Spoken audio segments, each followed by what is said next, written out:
자, 인사합시다. 반갑습니다.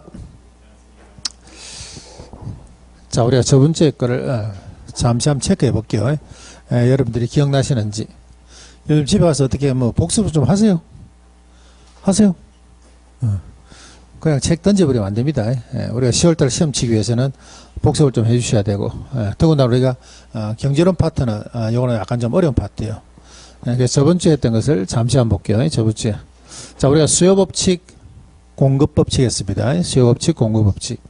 수요법칙이라는 것은 가격이 상승하게 되면 사고자 하는 양은 줄어듭니다. 그죠?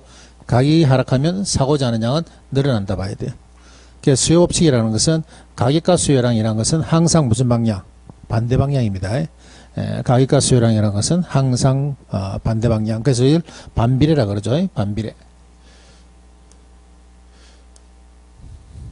반비례라 그러고 그 다음에 마이너스, 그 다음에 기울기는 우하향한다 봐야 되죠. 이런 것들 좀 기억해 주시고. 자, 그 다음에 공급법칙이라는 것은 가격이 상승하게 되면 팔고자 하는 양은 늘어납니다. 가격이 하락하게 되면 팔고자 하는 양은 줄어든다 봐야 돼요. 자, 그렇게 해서 우리가 공급법칙이라는 것은 가격이 상승하면 공급량은 증가합니다. 비례죠. 그러고 플러스라 그리고 기울기는 우상향한다 그래요. 됐습니까? 그래서 우리가 수요법칙이라는 것은 얘는 너무나도 중요한 거죠. 얘는.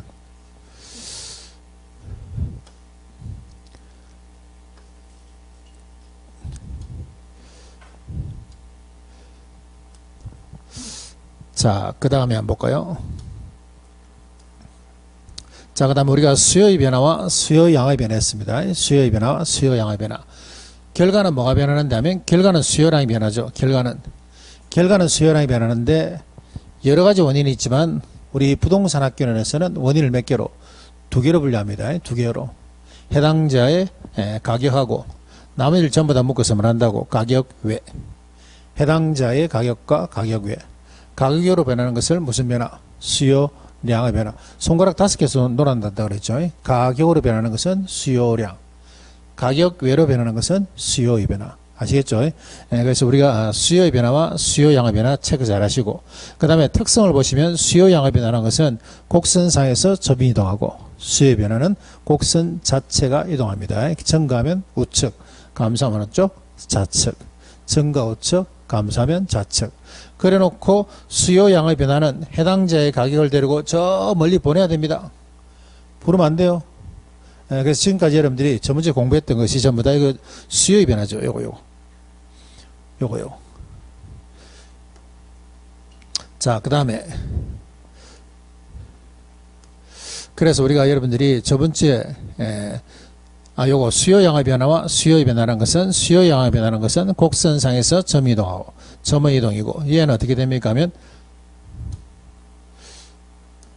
얘는 곡선 자체가 이동합니다. 증가하면 어느 쪽?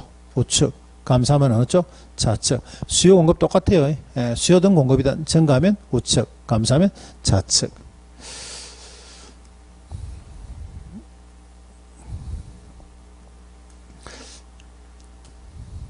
자, 그 다음에 그래서 우리가 공부한 것이 수요 공급의 변화 요인입니다. 수요 공급의 변화 요인.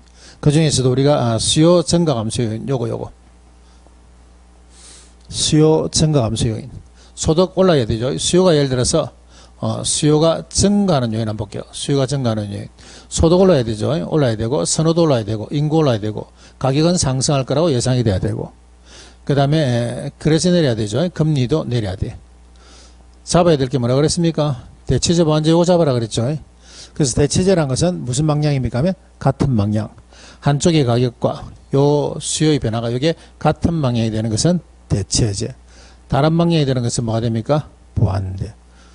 그래서 여기서는 수요 증가 감소 요인에서는 여러분들은 대체제 보완대 잡아주셔야 됩니다. 대체제 보완제를 잡는 것이 한 문제를 푼다 보셔야 돼요.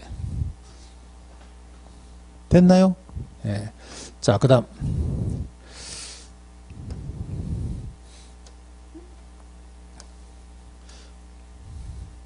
자, 그래서 우리가 대체적 보완제 여러분들이 챙기시고, 우리가 교차에 나오는 교차 탄력성에서는 대체제 보완제 안 오고, 그 다음에 소득에는 정상제 1등제가 나옵니다. 그래서 여러분들이 제 한번 잘 보시고. 자, 그 다음에 한 게 균형 가격과 균형 양의 변화죠. 균형 가격과 균형 양의 변화. 요게 균형점입니다. 균형점에서 만들어지는 것을 균형 가격과 균형 양이라 그래요. 근데 요 균형점이 이동한다 그랬죠. 예, 이동함에 따라서 뭐가 달라지더라? 가격과 양이 달라집니다. 가격과 양이 달라져. 네 가지라 그랬죠. 첫 번째, 수요 공급이 한쪽 이동하는 경우. 수요 증가되면 다 올라가고 수요 감소되면 다 내려옵니다. 공급이 증가되면 가격은 떨어질 것이고 공급이 감소하면 가격은 상승한다 봐야 돼요. 한쪽 이동하는 경우 여기 제일 중요하다 그랬습니다. 여기 빨리 나와야 돼요. 자, 그 다음에 두 번째, 양쪽 이동하는 경우는 기본형, 크다면, 같다면 세 가지죠. 기본형 풀 때는 두 개 증가 감소 방향 보셔야 돼요. 같은 방향이면 뭐를 알 수 없고 가격 알 수 없고 다른 방향이면 양 알 수 없고 크다면 어느 쪽만 큰 쪽만 보고 같다면 알 수 없는 게 불변. 요거 양쪽 이동. 자, 그 다음에 우리가 완전 탄력이죠. 완전 탄력일 때는 뭐가 불변? 완탄가 가격 불변. 완전 비탄력 때는 양 불변. 그럼 요거 아셔야 됩니다. 요거 완전 탄력, 비탄력, 완전 비탄력 어떻게 물어보든지 답을 불러주셔야 돼요. 예를 들어서 기울기가 수평이다 하게 되면 완전 탄력, 기울기가 수직이다는 것은 완전 비탄력, 완만 탄력, 기울어진 것은 비탄력. 가격 불변, 완전 탄력, 양 불변, 완전 비탄력. 수요량의 변화율이 가격 변화율보다 크면은 탄력, 가격 변화율이 크면은 비탄력, 이런 것들. 요 네 개는 너무나도 중요하죠. 요 네 개. 자, 그 다음에 탄력성 크기에 따른 균형 변화입니다. 예를 들어서 앞에서 하나를 주고, 그 다음에 한 개가 탄력, 비탄력으로 들어오는 경우죠. 탄력적으로 들어올 때는 이때는 가격 변화가 어떻고 가격 변화가 덜, 비탄력적으로 들어올 때는 가격 변화가 더. 됐나요? 이렇게 해서 네 가지.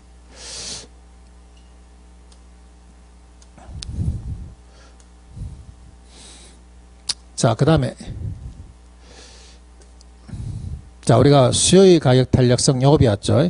수요의 가격 탄력성이라는 것은 가격 변화율에 대한 수요량의 변화율 요겁니다. 가격 변화율에 대한 수요량의 변화율. 가격이 상승하게 되면은 수요량이 어떻습니까? 감소합니다. 왜 그래요? 뭐 때문에? 수요 법칙 때문에.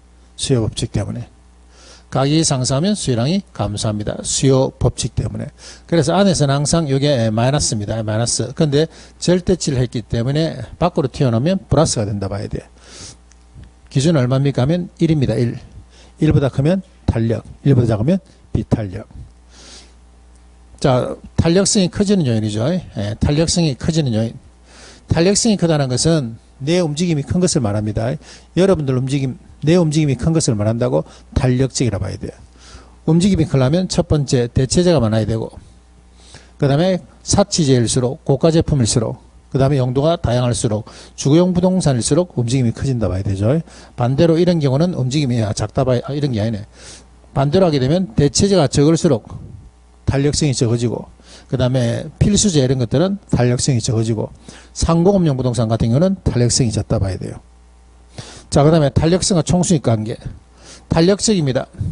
대체재가 많은 지하에서는 가격을 어떻게 해야만이? 가격을 하락시켜야만이 총수입이 증가하고, 대체재가 없는 비탄력적인 지하에서는 가격을 마야만이 상승해야만이 총수입이 증가합니다. 단위 탄력인 경우에는 이때는 단위 탄력이라는 것은 분모 분자가 똑같이 변하는 거죠. 그렇기 때문에 가격을 하락하나 상승하나 총수입은 항상 불변.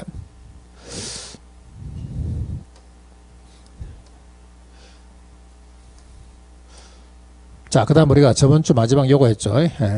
네 가지. 수요의 가격 탄력성, 소득 탄력성, 그 다음에 교차 탄력성, 그 다음에 공급의 가격 탄력성. 여기서 우리가 수요의 가격 탄력성에서는 기준이 1입니다. 뭘 물어보겠습니까 하면은 탄력, 비탄력 물어봐. 얘는 기준이 1로서 뭐 물어본다고? 탄력, 비탄력 물어봅니다. 1보다 크면 어떻게 되고? 탄력. 1보다 작으면 비탄력. 소득과 교차는 뭐 물어본다 그랬습니까? 재화 물어본다 그랬죠. 재화.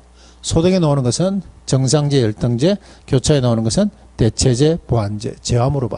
그리고 여기서는 여러분들이 방향 체크하시고 여기서는 크기를 체크하시면 됩니다. 크기. 그 다음에 공급의 가격 탄력성에서는 요거 두 개 보자 그랬죠. 요거 두 개. 장기 공급은 탄력적, 단기에는 비탄력. 혹시 물단장 기억나세요? 물리적 공급은 완전 비탄력, 단기에는 비탄력, 장기에는 탄력적. 그와 유사한 용어지만은 생산에 소요되는 기간이 짧다 그랬죠. 밖에 나오는 시간이 짧은 것, 중구주택 이런 것들은 탄력. 생산에 소요되는 것이 길어지죠. 신규주택 이런 것들은 비탄력이라고 그랬습니다. 비탄력. 그래서 우리가 저번주에 요까지 했어요. 요까지. 여러분들은 다 이해를 했는지 안 했는지 모르겠지만은 수업 진도는 요만큼 나갔습니다. 요만큼. 자, 오늘 거 한번 볼까요? 오늘 거. 자, 교재지 92페이지.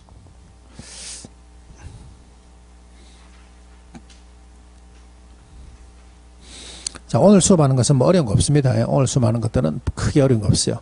자, 제일 먼저 거기에 92페이지에 거기에 인플레이션 한번 볼게요. 인플레이션. 92페이지 보니까 인플레이션과 일반 경기 변동입니다. 어렵지 않아요. 자, 체크할 거는 그 밑에 보충학습 한번 볼게요. 보충학습. 보충학습 이후에 보니까 인플레이션과 디플레이션이란 말 보이세요? 그래서 우리가 상식적으로 여러분들이 요건 아셔야 됩니다. 아셔야 돼. 뭐 중국이 지금 디플레이션으로 갈 가능성이 많고 뭐 이런 것들, 스태그플레이션이 어떻고 이렇게 해서 라디오 방송이라든가 채널에서 이런 것들을 얘기를 참 많이 해요. 그럼 여러분들이 듣고 남한테 설명을 할 줄 알아야 돼요. 그러면 인플레이션이라는 것은 뭡니까 하면, 인플레이션이라는 것은 뭐 지금 현상이죠. 물가가 상승하니까 화폐 가치가 떨어집니다. 물가가 상승하니까 화폐 가치가 떨어져요. 그 다음에 디플레이션이라는 것은 경기 침체예요. 그냥 경기 침체. 물가는 내려가고 가치는 올라가는데 거래가 안 된다는 말이야. 경기 침체되는 것을 말한다고 디플레이션이라고 합니다. 경기 침체되는 것을 디플레이션이라고 그러고. 그 다음에 그 밑에 보니까 에그플레이션이라는 말 보이시죠? 에그플레이션이라는 것은 농작물 가격, 다시 말해서 주부님들의 어떤 장바구니 물가가 시장 물가를 지배한다는 겁니다. 농작물의 장바구니 물가가 시장 물가를 지배하는 것을 그걸 에그플레이션이라고 합니다. 에그라는 것이 그게 어그리컬처라는 농업이라는 약자입니다. 약자. 에그리컬처에다가 플러스 인플레이션 합성이에요. 그래서 여러분들 시장 나가보시면은 농작물 가격이 상승함으로써 시장 물가가 올라가는 것을, 그런 것을 에그플레이션이라고 합니다.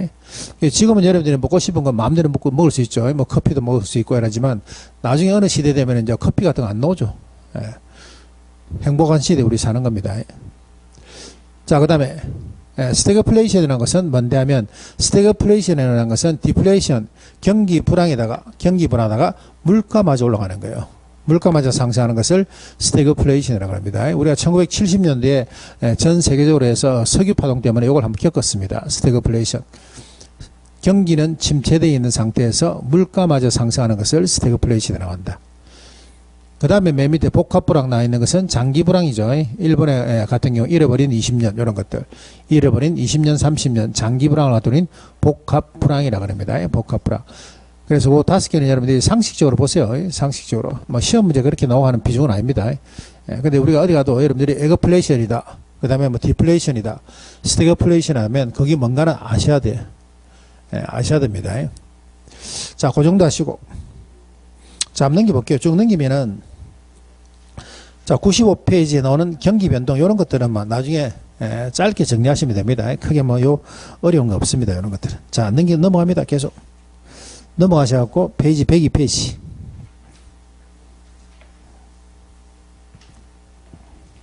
자, 102페이지 보시면, 거미집이론 요거죠, 요거.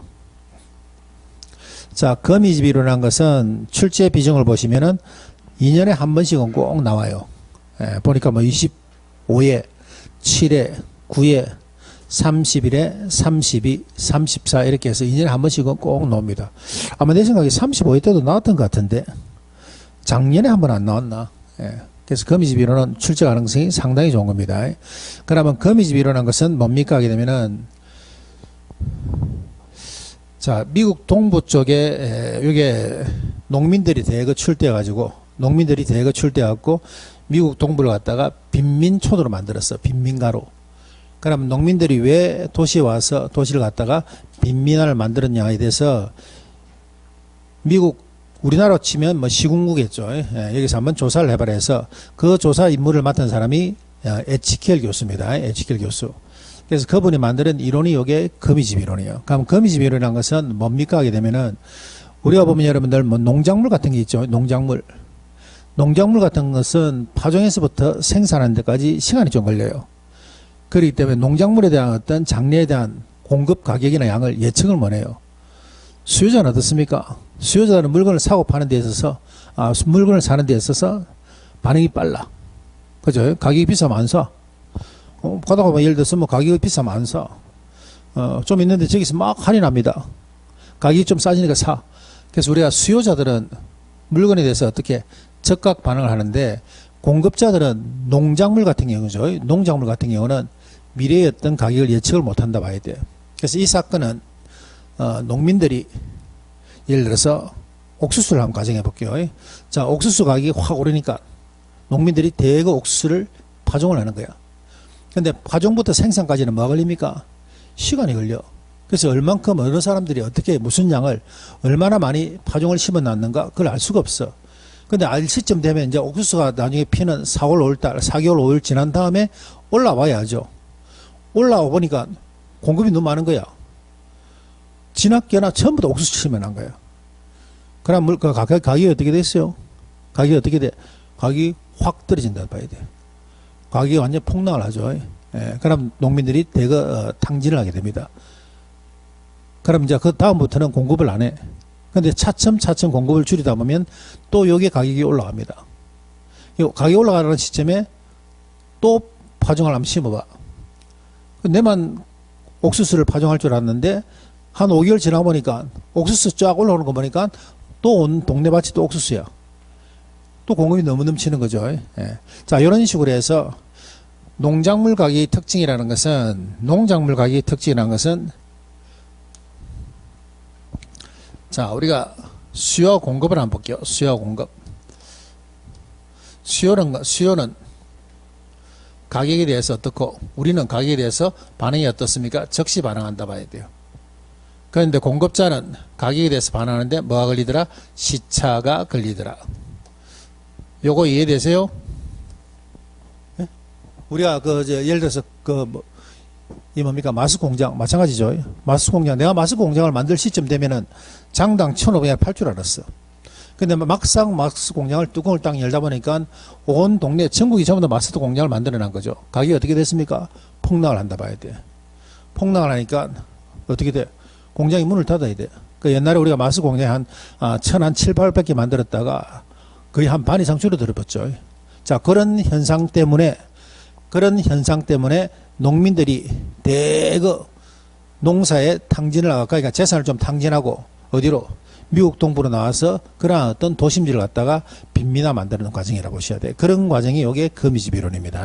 그러면 거미집 이론의 핵심이라는 것은 뭔냐면 농민들이 가사를 탕진할 수밖에 없었던 것은 농작물이라는 것은 가격과 양을 발견하기까지는 뭐가 걸리더라? 시차가 걸린다는 거예요. 수요와 공급자의 어떤 물량과는 틀리다 봐야 돼요. 이해되세요? 그럼 이런 것들이 왜 우리 부동산 학계 대한민국의 요 이론이 왜 정착을 했습니까 하면은 요거는 우리나라의 상공업용 부동산과 비슷하기 때문에 봐야 돼요. 여러분들 옛날에 좋아했던 PC방 이런 것들 있죠. 인형뽑기 이런 것들. 그 다음에 뭐 마스크 공장 이런 것들이 어찌 보면 다 거미집 이론이라 봐야 돼요. 그리고 농작물. 우리가 배추 같은 경우도 그렇잖아. 배추 같은 경우. 어떨 때는 옛날에 금배추라고 그랬어. 근데 어쩔 때는 가격이 또 너무 싸. 이러한 것들이 다 무슨 이론? 요 거미집 이론 영향을 받는다 보시면 됩니다. 됐습니까? 자, 교과서 한번 체크 한번 해볼게요. 자, 오른쪽에 103페이지 한번 봅니다. 103페이지.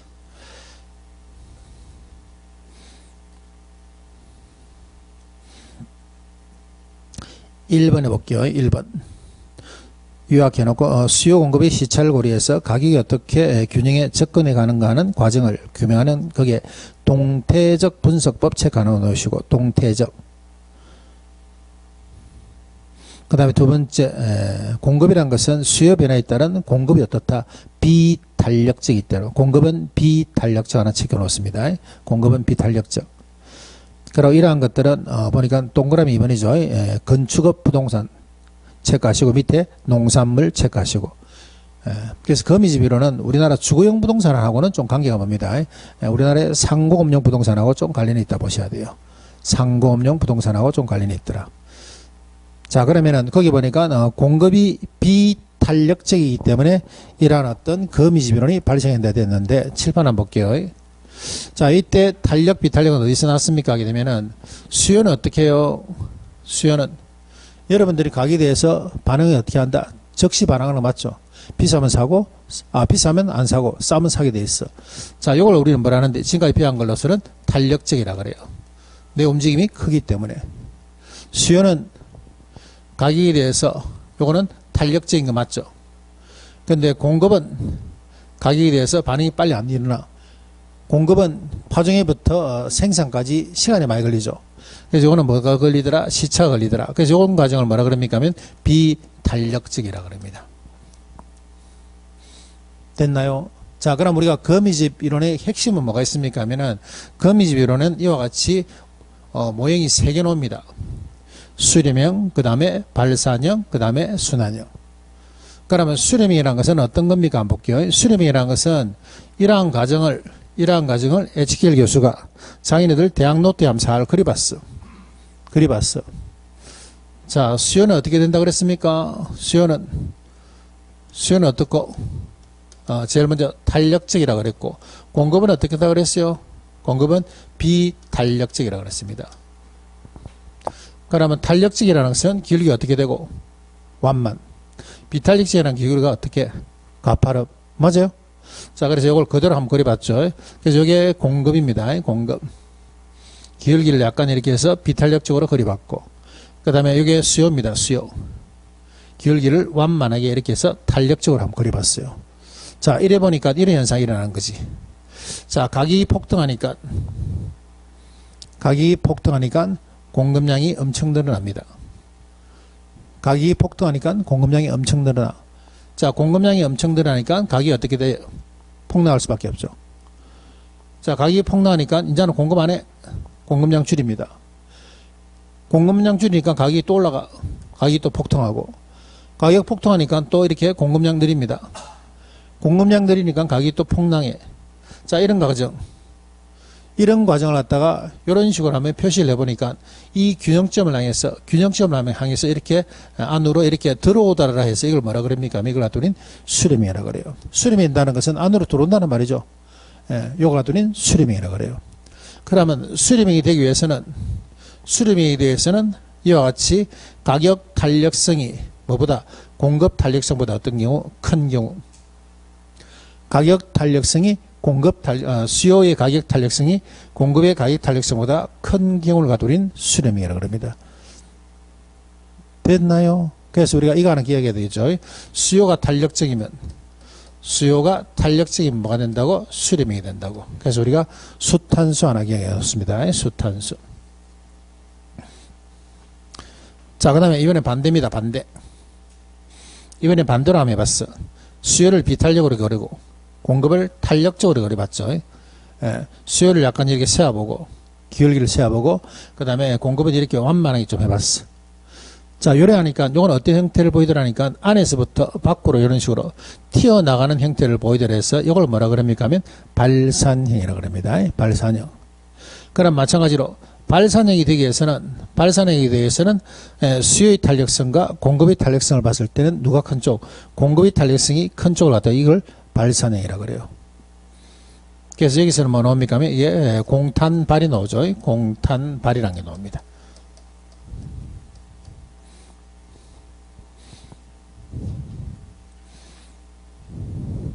됐나요? 자, 이번에는 수요의 탄력성과 공급의 탄력성을 똑같이 해봤어. 수요의 탄력성과 공급의 탄력성을 똑같이 봤습니다. 자, 똑같이 하니까 이때는 이쪽으로 이렇게 선이 이렇게 계속 이렇게 순환된 데서 이걸 갖다 순환형이라고 합니다. 이걸 순환형이라고 그래요. 자, 그렇게 하기 때문에 순환형이 되기 위해서는 수요의 가격 탄력성과 공급의 가격 탄력성이 같은 경우를 갖다 뭐라 그럽니까 하면 순환형이라고 합니다. 순환형. 그래서 우리가 요 세 개 기억해 놓을게요. 수요의 탄력성이, 예를 들어서 수요의 탄력성이 2고 공급의 탄력성이 1이야. 이같이 수요의 탄력성이 공급의 탄력성보다 크다면 요 형은 무슨 모형이 된다고? 수렴형이 된다고. 아시겠죠? 수요의 탄력성이 공급의 탄력성보다 반대됐네, 그죠? 잘못됐네, 이거. 이래 돼야 되죠. 왜 이래 됐지? 수요의 탄력성이 공급의 탄력성보다 크면 뭐가 된다고? 수렴형이 된다고. 됐나요? 자, 그 다음에 공급의 탄력성이 그 다음에 수요의 탄력성보다 큰 경우, 이런 경우는 뭐가 된다고? 발산형이 된다고. 자, 그 다음에 수요의 탄력성과 공급의 탄력성이 같은 경우는 뭐가 됩니까 하면 이때는 순환형이 됩니다. 순환형. 그래서 우리가 여러분들 기억할 때 수탄수,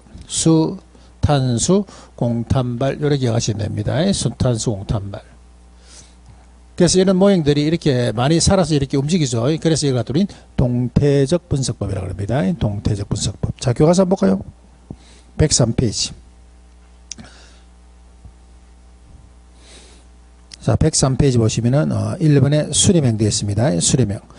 수렴형이 동그라미 1번에 보니까 수요의 가격 탄력성이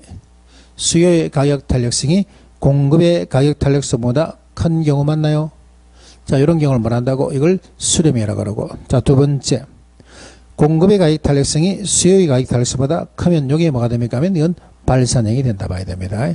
그 다음에 세 번째 동그라미 1번. 수요의 탄력성과 공급의 탄력성이 같은 경우, 요거는 뭐가 됩니까 하면 순환형이 된다 봐야 돼, 순환형.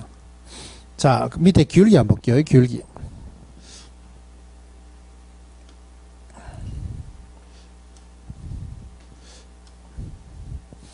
자, 기울기 한번 볼게요, 기울기. 우리가 탄력성과 기울기는 어떤 관계를 갖고 있는가 볼게요. 탄력성과 기울기는. 자, 요걸 뭐라 그럽니까? 얘를 완전 탄력, 얘는 완전 비탄력. 자, 1번, 2번 한번 볼게요. 1번, 2번. 탄력성이 큰 쪽은 어느 쪽이에요?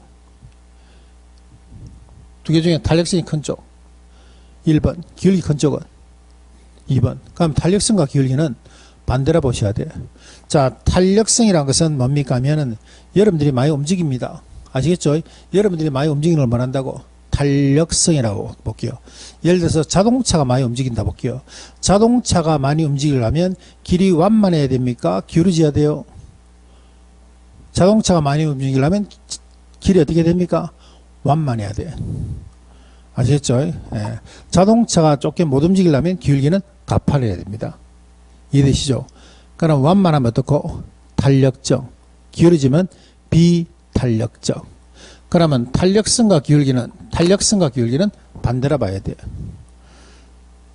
탄력성과 기울기는 반대라 봐야 됩니다.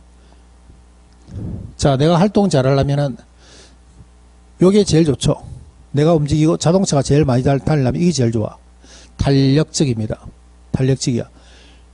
근데 기울기는 없어. 이해되시죠? 탄력적인데 뭔 없다고? 기울기는 없다고. 그런데 여기 조금 올라갈수록 어떻게 됩니까? 탄력성은 좀 덜 하는데 기울기는 자꾸 커집니다. 근데 여기 수직으로 딱 됐어. 수직으로 되면 탄력성은 아예 없어. 근데 기울기는 최고입니다. 이해되시죠? 그렇기 때문에 탄력성과 기울기는 뭐다?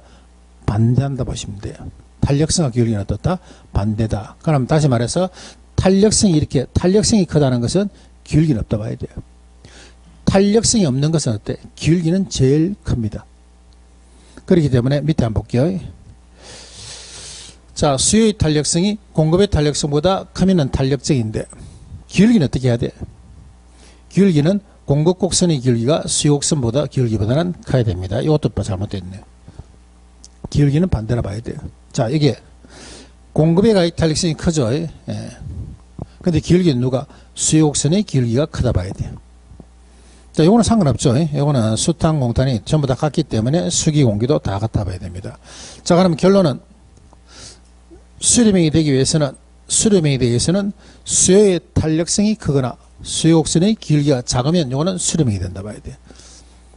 발산형이 되기 위해서는 공급의 탄력성이 크거나 공급 곡선의 기울기가 작게 되면 이건 뭐가 됩니까? 발산형이 된다 봐야 됩니다. 요거는 안 어렵습니다. 그냥 숫자 적어줘요. 숫자 이렇게 1, 2 이렇게 이래 딱 줘, 이러죠. 자, 지금 이런 경우는 수요가 1입니다. 탄력성. 공급은 2. 요거는 무슨 모형이에요? 수요의 탄력성 1, 공급 탄력성 2, 발산형. 그래, 발산형. 뭐 때문에? 공급의 탄력성이 크기 때문에. 자, 수요 곡선의 길기가 1, 공급 곡선의 길기가 2. 요거는 뭐가 됩니까? 수요 곡선 길이가 1, 공급 곡선의 길이가 2. 이거는 수렴형. 아시겠죠? 예. 그래서 탄력성은 큰 쪽으로 여러분들이 체크를 해주셔야 되고, 길기는 작은 쪽으로 연필로 찍어주시면 돼요. 그러면 탄력성이 크다는 거나 길기가 작다는 거나 똑같아. 그래서 우리가 수탄수라 그러죠. 수요가 탄력적이면 뭐가 되고? 수렴형. 그 다음에 공급이 탄력적이면 이거는 발산형이 됩니다. 공탄발, 수탄수, 공탄발. 자, 이러한 것들이 이렇게 해서 숫자를 그냥 이렇게 주면 되는데, 간혹 여기 어떻게 나옵니까 하면 여기에 우리가 함수로 좀 넣을 때가 있어요. 함수.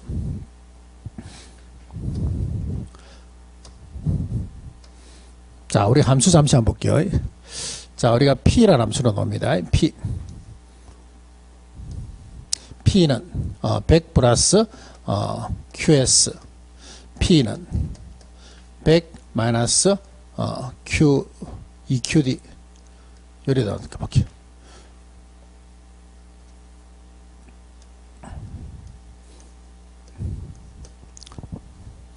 자, 우리가 함수로 주는 것은 두 가지입니다. P라는 함수로 주든지 Q라는 함수로 주든지, 이거는 두 가지라 봐야 돼. 그런데 함수가 P로 나왔을 때는, P라는 함수로 줬을 때는 항상 어디가 Q 앞에 여기가 뭐가 됩니까 하면 기울기입니다. Q 앞에 여기 뭐라고요? 여기 항상 기울기야, 기울기. 여기 항상 기울기라 봐야 돼. 자, 그럼 여기 보니까 여기에 공급 함수입니다. S니까 여기 공급이고, 여기에 수요죠. 여기 수요야.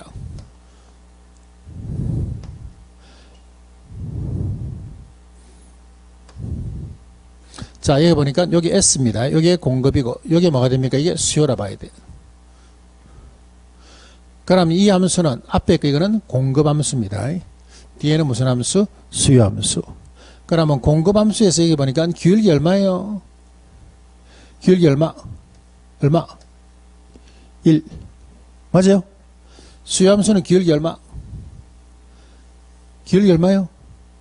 2. 항상 Q 앞에가 뭐라고? 기울기라고. 항상 Q 앞에가 뭐라고? 기울기라고. 그러면 공급함수의 기울기는, 공급의 기울기 어디 있습니까? 여기 있습니다. 여기 1. 얘 수요 기울기 어디 있습니까? 요 앞에 있어. 앞에 Q 앞에 2. 그러면 공급의 기울기는 1이고 수요의 기울기는 2입니다. 기울기를 줬을 때는 작은 쪽을 찍어야 됩니까? 큰 쪽을 찍어야 돼요? 탄력성은 어느 쪽? 큰 쪽. 기울기는 어느 쪽? 작은 쪽을 찍어야 얘가 탄력성이 크다는 말이야. 그러니까 연필로 꽉 찍죠. 딱 찍으니까 이게 공급이야, 공급. 그러니까 우리가 아까 했던 공식 있죠. 공급에서 찍히 있으면 탄 뭐가 됩니까? 발산형이 된다 봐야 돼. 요거는 발산형이라고 보셔야 돼요. 발산형. 자, 한번 더 해볼게요.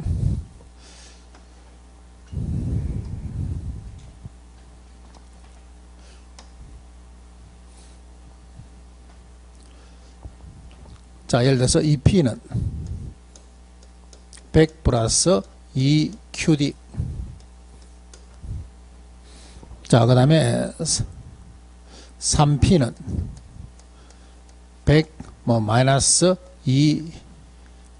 2하지 말고 6이라 할까요? 마이너스 6QS라 했어. S.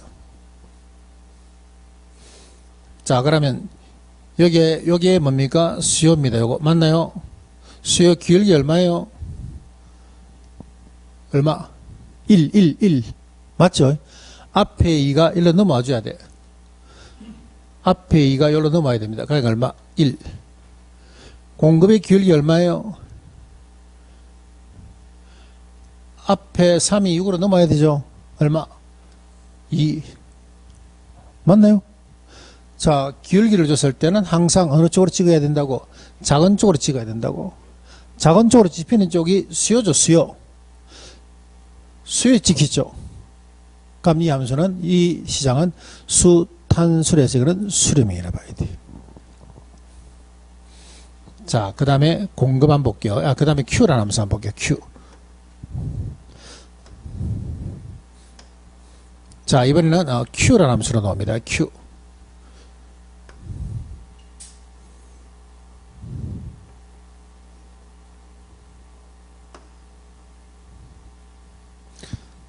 자, 이번에 한번 볼게요. QS.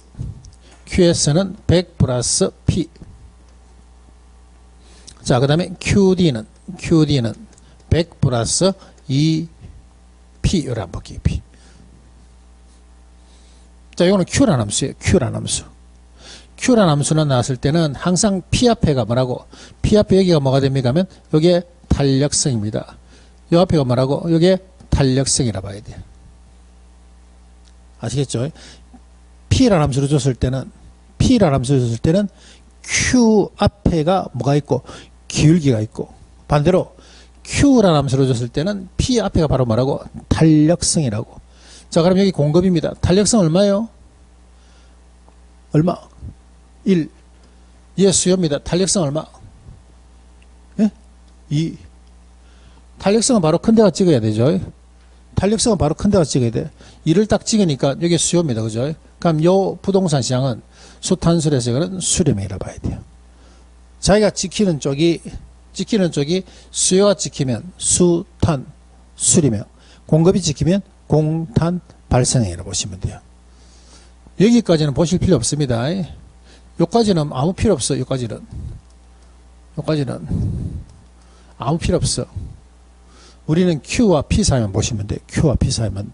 앞에는 아무 필요가 없어. 다시 한 번 더. P라는 함수로 넣으면 Q 앞에 뭐가 있다고? 기울기. Q라는 함수로 넣으면 Q라는 함수 앞에 뭐 있다고? Q 앞에 뭐 있다고? 기울기 있다고. Q로 줬을 때는 P 앞에 뭐 있다고? 탄력성이 있다고. 그것만 기억하시면 됩니다. 그것만 기억하시면 돼요. Q 앞에 뭐 있다고요? 기울기. P 앞에 뭐 있다고? 탄력성이 있다 봐야 돼요. 자, 문제 한번 볼게요.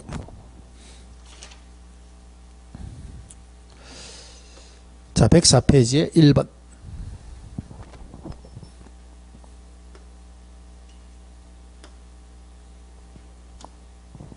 자, 1번에 보니까 부동산이 두 개 있습니다. A 부동산과 그 다음에 B 부동산이 있어.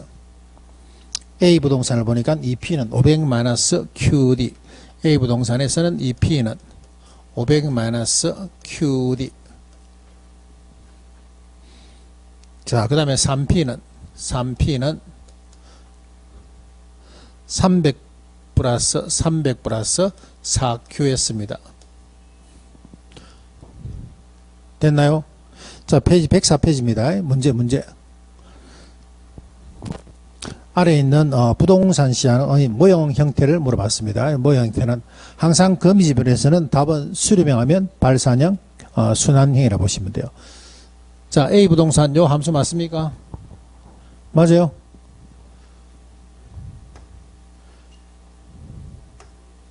자, 그러면 일단은 D니까 여기가 뭐가 됩니까? 하면 얘가 뭐가 됩니까? 수요야. 자, 이게 S니까 여기가 뭐가 됩니까? 공급입니다. 맞죠? 자, P라는 함수를 줬기 때문에 Q 앞에 뭐가 있다고? 기울기 있다고. P라는 함수를 줬기 때문에 Q 앞에 뭐가 있다고? 기울기 있다고. 그러면 수요의 기울기 얼마예요? 수요의 기울기 얼마예요? 2분의 1이란 거 아시겠죠? 공급의 기울기 얼마예요? 기울기 얼마? 3 넘으면 얼마? 3분의 4. 맞죠? 그러면 기울기가 나왔으니까 우리는 작은 쪽으로 가서 찍으셔야 돼요. 작은 쪽. 2분의 1이 작습니까? 3분의 4가 작아요? 2분의 1이 작죠? 탁 찍으니까 어떤 쪽이야? 수요야, 수요. 그럼 이쪽에 뭐야? 이거는 여기에 수요가 딱 찍히면 요 시장은 수요가 찍히기 때문에 수탄 뭐가 됩니까? 수렴형이 된다 봐야 돼. 요거는 수렴형이 된다 봐야 돼요. 자, 다시 한번 더.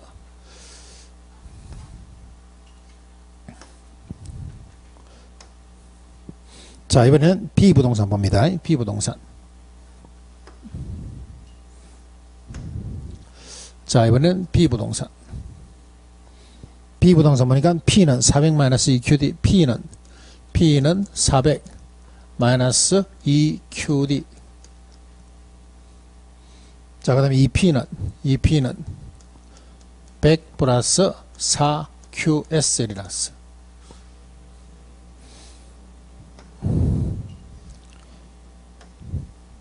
자, 여기 보니까 요 D 나와있죠. D 있으니까 요거 뭐가 됩니까? 이쪽은 뭐? 수요. 이쪽은 S 돼 있죠. S. 이쪽은 뭐가 됩니까? 공급. P라는 함수를 줬는데 Q 앞에가 뭐 있다고? 얘가 뭐라고? 기울기라고. 그러면 수요의 기울기는 얼마? 2. 자, 공급의 기울기 찾으려니까 Q 앞에 봐야 되죠. 앞에 2가 있으니까 넘어야 됩니까? 2분의 4니까 이거 얼마 돼? 2. 됐나요? 같죠? 그럼 이거는 뭐가 됩니까? 순환형 이해가 돼요. 이와 같이 P라는 함수를 줬을 때는 항상 Q 앞에 뭐가 있다고? Q 앞에 있는 것이 여기 뭡니까? 기울기라 보셔야 돼요. 그래서 기울기를 항상 어디 가서 작은 쪽에 여러분들이 찍으시면 돼. 작은 쪽에. 탄력성은 어느 쪽? 큰 쪽. 기울기는 작은 쪽에 찍으시면 됩니다. 자, 오른쪽에 문제 한번 다시 볼게요. 오른쪽에. 자, 이번에는 Q라는 함수를 줬어.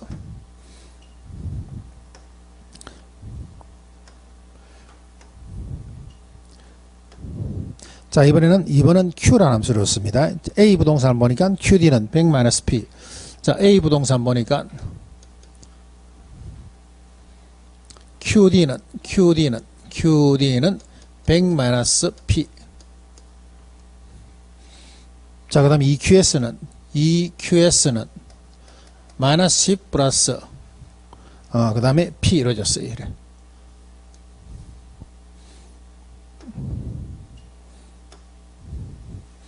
자, 수요 공급 먼저 한번 찾아볼게요. 여기 보니까 D를 봤으니까 여기 뭐가 됩니까? 수요. 자, 여기 보니까 S를 봤죠. S 보니까 이게 뭐가 됩니까? 공급. 됐나요? 예. 자, Q라는 함수를 줬을 때는 Q라는 함수를 주면 P 앞에 여기 뭐라고? 여기가 바로 뭐 있다고? 탄력성이 있다고. 그러면 수요의 탄력성 얼마? 1. 공급의 탄력성 얼마? 2 넘어오니까 2분의 1. 맞아요? 그러면 탄력성은 어느 쪽으로 해야 돼? 큰 쪽을 찍어야 돼. 아까 우리가 기울기는 어느 쪽으로? 작은 쪽. 탄력성 어느 쪽? 큰 쪽. 그럼 결과는 똑같아. 자, 탄력성으로 나왔기 때문에 이거 찍어야 되죠. 수요가 찍힙니다. 그럼 이쪽 부동산 시장은 요거는 뭐가 됩니까? 하면 수렴형이 된다 봐야 돼. 수요가 찍히면 수렴형. 공급이 찍히면 발산형이라 봐야 되죠. 자, 그 밑에 문제 한번 볼까요? 자, 그 다음에 B부동산 시장 봅니다. B부동산 보니까 QD는 자, 여기 보니까 QD는 500-2P입니다. 500-2P. 자, 그 다음에 3QS는 마이너스 20 플러스 6P.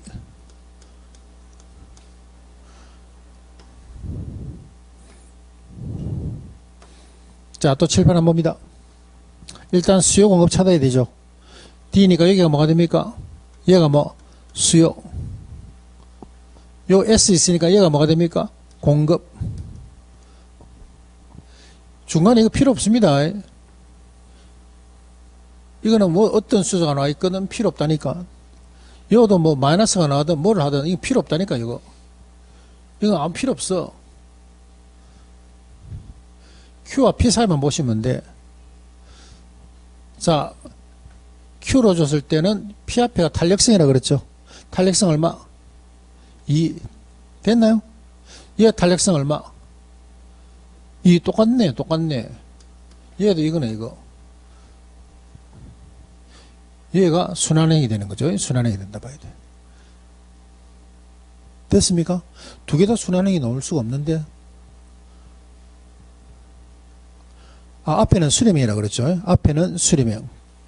뒤에는 뭡니까? 순환행이 된다 봐야 돼. 됐습니까? 자, 그래 놓고 여러분한테 그냥 보내기 아까우니까 문제를 하나 더 줬어. A 부동산 상품의 가격이 몇 프로? 5% 상승할 때 B 부동산 상품의 수요가 4% 하락했다 그렇습니다.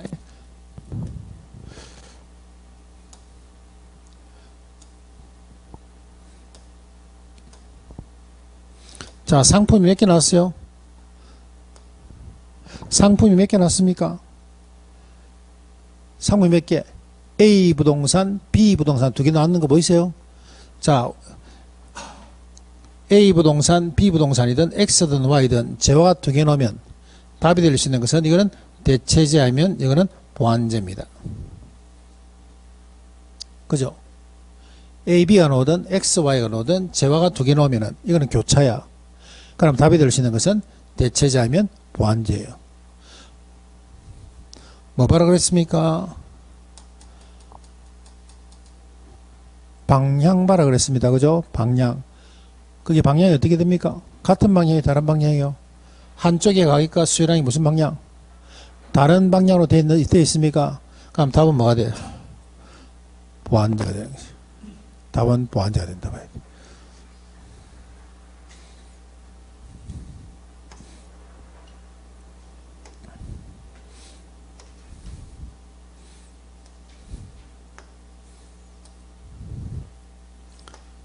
자, 그래서 우리가 거미집이론 정리할게요. 자, 거미집이론한 것은 여기서는 뭐 물어봅니까 하면 예 물어봅니다. 수렴형 물어보든지 발산형 물어보든지 순환형 이렇게 물어봐요. 수렴형, 그 다음에 발산형, 순환형 물어봐. 그럼 우리는 네 가지를 기억하셔야 돼. 네 가지. 자, 수렴형에 대해서는 수요의 탄력성이 공급의 탄력성보다 커야 됩니다. 이건 잘못된 거예요. 수요의 탄력성이 공급의 탄력성보다 커야 돼. 반대로 기울기를 물어볼 때는 수요곡선의 기울기가 작아야 돼. 아시겠죠? 수요의 탄력성이 크거나 수요의 기울기가 작으면 수렴이 됩니다. 그런데 함수로 주는 경우에는 P라는 함수로 주면 항상 뭐 앞에 Q 앞에 뭐 있다고? 기울기 있다고. Q 앞에 뭐 있다고? 기울기 있다고. 자, Q라는 함수로 줄 때는 항상 P 앞에 뭐 있다고? 탄력성이 있다고. 아시겠죠? P라는 함수로 줬을 때는 Q 앞에가 기울기가 있고 Q라는 함수로 못 쓸 때는 P 앞에가 탄력성이 있다 봐야 돼. 그거 4개만 기억하시면 됩니다. 4개만. 자, 그 다음에 발산형이 되기 위해서는 이때는 뭐 해야 됩니까 하면은 수요의 탄력성과 공급의 탄력성을 봤을 때 공급의 탄력성이 커야 되죠. 반대로 기울기는 공급곡선의 기울기는 작아야 됩니다. 마찬가지로 P라는 함수로 줬을 때는 Q 앞에 뭐 있다고? Q 앞에 뭐 있다고? 기울기. Q 앞에 뭐 있다고요? 기울기 있다고. Q라는 함수 줬을 때는 P 앞에 뭐 있다고? 탄력성. 자, 순환형이 되어 있으면 수탄 공탄이 같아야 되죠. 수기 공기도 같아야 됩니다. 요래 되면 순환형이 된다 봐야 돼. 마찬가지입니다. P라는 함수를 줬을 때는 Q 앞에 뭐 있다고? 기울기. Q라는 함수를 줬을 때는 P 앞에 뭐 있다고? 탄력성.